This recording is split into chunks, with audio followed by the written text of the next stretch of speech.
Hello everyone, and a very big welcome to the 67th Sydney Film Festival, and it's a virtual edition because of COVID-19. My name's Sandy George and I'm really delighted to be hosting this 15-minute Q&A about the feature documentary 100 Years of Happiness. With me is the film's director, Jakeb Anhvu, and he's also one of the producers, and he wrote the film alongside David Cooley, and this is David with us as well. Congratulations on the film. Congratulations being in the Documentary Foundation Awards as well. I found the film to be such a beautiful portrait of life in Vietnam, but it's also quite confronting, I found, just in terms of the choices available to young women in rural Vietnam. I have read that this isn't necessarily the story you intended to make at the beginning, and that there were two stories that you were thinking about. Is this correct? And can you tell us something about the journey of this film? Yes, hello everyone. Thank you for having me. Initially, it was about two stories. It involved North Korean who was in Vietnam, and she was trying to make her way to Korea, and the other person was through marriage migrants to Korea. In Vietnam, after they opened up, Korea was seen as an emerald city, a place where everyone wants to emulate. There's lots of Korean influence in Vietnam. The history goes back a long way. Due to circumstances and time limits, it evolved to this. And the film was also developed with assistance of the Asia Pacific Screen Lab, and they advised that, and they helped me to realize that it was more better to focus on one story. And how do the two of you know each other, and how did you handle the process of writing the film together? Well, yeah, hello everybody. Jake and I know each other from university, so I was studying media and he was studying media. Documentary filmmaking, especially this style of documentary filmmaking, more the observational piece, is a wild process. It really is, because you start with one idea, but I mean, you can script it, but then things will always change, and that's obviously really wonderful. That's why we want to do this.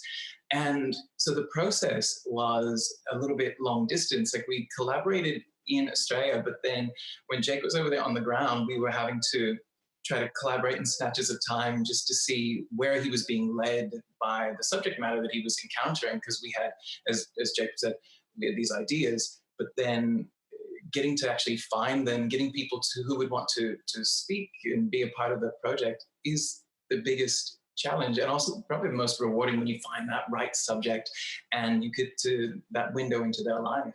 I don't know, what do you think, Jake? Yeah, well, I met on an exchange, and we've been collaborating since 97, 98. And we've done, this is actually the final part of a 3-part collection of Vietnam documentary. The first one was Blush of Fruit, the second, which was filmed in South Vietnam, Central Vietnam. The second was a short, which was filmed in North Vietnam, and this is the final one, which was filmed in South Vietnam. So we wanted to do a 3-part, and after 15 years, it's finished, so I'm really relieved. How did you find Tram? It was really hard because you can't just go online and find a character. The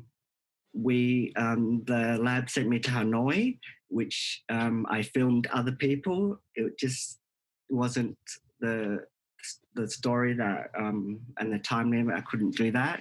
So then I went to other places, and then I went to Saigon. I couldn't find the right character. And then I went on a tour, and I asked people, and they introduced me to his family. We went to see those family. They introduced me to another person. So it was like 5 or 6 connections, and that's how you gain. They gain your trust by meeting everyone. You can't just hire someone to find a character. So we had to have dinner, and we went out with them, and they introduced their family. So it's a long process.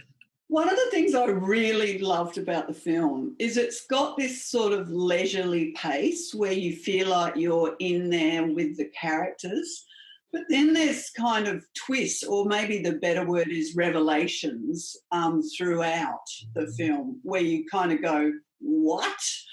To what extent did you plan those early on, or were they what you found drove the film along once you got into the edit?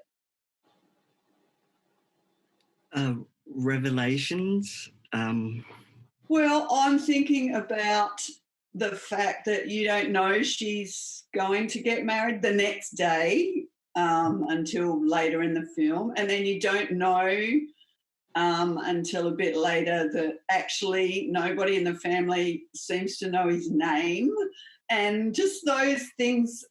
And then also the mother telling us that one of the reasons, or a key reason, is the implication that she went into this marriage. I'm hoping that everybody that's watching has read the film, or I'm just giving them so many spoilers. But anywho, that the mother tells us, you know, it was like a bounce from not being able to come to Australia. You know, those kind of things. You don't set them up. You just sneak them in such a kind of quiet way, and it's for our brains to go, wow, I didn't expect that. Yes, like my last film, I filmed it in a way that's completely observational. I try not to put in my input. It's just what they say. And if you notice, like the Betel Tree, they don't really look at the camera. I don't like face-to-face footage because I want the audience to be part of the crowd. And those revelations, I spoke with David and the lab, and it was just, I guess when I was there, those didn't seem like revelations to me because I would hear about it constantly. And like, for example, they wouldn't just say it, give you a revelation. They would reveal it slowly. So basically I want to film 9 to 5 in the day of their lives and reveal it slowly that way. But it was difficult. At first you don't notice anything because they're just cooking and then they just speak. And I never gave any interviews. Sometimes we'd just sit for hours and I would just film, and after those hours, then they'll start talking. But if I just set up an interview and ask them, it's not the style that I want to do. David, what do you think about what I said? For me, Sandy, I'm right with you on that, where you'd be watching something, and so I'd hear about this footage, and then suddenly it's like they would just drop these little bits and pepper it all through. Where I just went, wait, how did we get from A to W? I mean, we passed up all those other letters in the middle. And I just thought that was one of the most interesting parts of the filmmaking process that Jakeb was obviously living. And as an outsider, I was able to see, after he had been filming them, I was able to see that those are going to be really, really valuable. I mean, for them, they had a picture of everything they were doing, which made sense to them. But for us as outside viewers, just taking a peek into Tram's life, into their lives, seeing those things, I just thought, well, I mean, that's going to take us on a ride, on an observational piece, which, like you say, it was very leisurely, very calm and everything. Then suddenly you'd have these, I guess like you say, but like plot twists almost, where it really captures you a lot more than if it was just really logically planned out. You know, boy meets girl, and we've got the wedding and this and that and everything. The way that Jakeb constructed it based on everything that he just was coming across. It's made it so interesting. I knew that he really had something when we had that footage. And I could tell you were just there filming all the time, because no one ever looks at you at the camera, Jakeb, but you must have turned into a piece of furniture for sure. You've mentioned the lab a couple of times. Could you explain what that is? Yes, the Asia Pacific Screen Lab accepts 2 filmmakers, and it's an intense course which they introduce you to filmmakers, and it's based in Brisbane, and I've done a couple of workshops there, and in Singapore at Temangong Artists in Residence. After the lab, the best thing about it is the mentorship. They are still in contact with you, and they ask you if you need any help emotionally or script-wise, and that's what I really appreciate them. What are your plans? You said you were relieved that you've finished this trilogy. What are your plans now? And I'll ask you that afterwards too, David. I'm really, I've been really exhausted, and mentally, it's been quite hard during this process, and like I nearly stopped doing after the first one was really hard, and so I only managed the second part was only a short. And when we planned to do this, I didn't think I could do it anymore, because each time a film starts, I have to go back 4 or 5 times. And then when you're there, you don't know where to start. You don't have any characters. You go, okay, well, we're going to find characters today. And each time I went back, I had to sell all my furniture and move house. And then just go into the unknown with, like, this film was only 3,000. And the previous one was around the same. There's no funding, so I couldn't have done it without the lab's help for advice and things like that. And just lucky I had no pressure. It was just for myself. None of us are in the industry, and we just, it's not really talent or anything like that. I think it's enthusiasm that got me through 90%. I mean, if you look at my trailers, it's just simple, set to music, and anyone can do that. It's just the enthusiasm that helped me and us in the last 15 years to finish. But I think I need advice on what to go next, so maybe a break. Jake, please buy a lottery ticket and win the DAF award, and don't stop filmmaking. That's what please.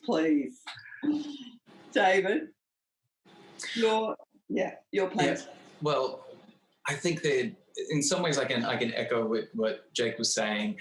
We both juggle a few different things, and your life gets in the way, and then he was always having to make the biggest kind of sacrifices and things to follow those those creative visions, those dreams. I do think that we all need a little bit of time to recharge the creative batteries, but I do think that with the 3 films that in this particular trilogy that Jakeb and that I've been able to work on with him, the main theme has been identity. And I still think that no matter what, like when we have a little kind of recharge time and come back, I feel that we'll probably still continue to explore that. It's such a powerful topic. I mean, I'm supposed to sounding a bit cliche, but in this global world, I mean, what is our identity? And is it something that is given to us? Is it something we choose for ourselves? Is it a bit of both? I feel like those sorts of topics that we have been, ever since university, we've been exploring those topics. I think that we'll continue to kind of explore those in different ways, just looking for some different subject matter. And it's just been great to be able to collaborate with someone whose vision has been really clear, and I've been able to learn from that, go along for the ride, and surprisingly, been able to contribute and just to help in the crafting of those stories. Identity exploration. I think that's more in our future than anything else. I think this question relates in a bit of an obscure way, but I'm just so desperate to know how Tram is getting on in Korea. Are you able to tell us that? When we spoke to her, we wanted to follow her to Korea and film that, because she was going to have a second wedding there. But because the expectations of her in-laws, she wasn't really allowed to have any more contact with anyone else. Having a few men follow her around after she got married wasn't what they wanted. So, we don't really have contact anymore. Yeah. Is there, I have to wrap it very soon, but I'm going to ask this I'm going to ask this as the last question, but is there a feeling that you want audiences to be left with as a result of this film? I'm sorry, that cut out left. Is there a feeling that you want audiences to be left with at the end of this film? Well, the message of the film, as we're trying to say, is it's just awareness of the pressures to prove your self-worth, and the pressures could be from family and society, where it's real perceived. And in this film, you don't really know what's going to happen in the next. It could be hopeful, it could be bad, and I really want the audience just to experience a glimpse of what some people on the other side of the world feels, but it's the same themes. It's hope, it's identity, it's pressure, and we don't know what the future is. And we're all in the same shoes, even if we're a girl from a village or someone trying to copy someone else with pressures on Instagram or Facebook. And with all documentaries, that I don't like to give too much information. People sometimes think documentaries are a platform that inform, but it's also to raise questions as well. Yeah. Thank you so much for making the film, and thanks so much for making yourself available in this Q&A. Thank you Thank so you, Sandy, much for having us. Thank you. Thank you to the Sydney Film Festival for giving me a chance to screen, and thank you, everyone. Thanks, Sandy.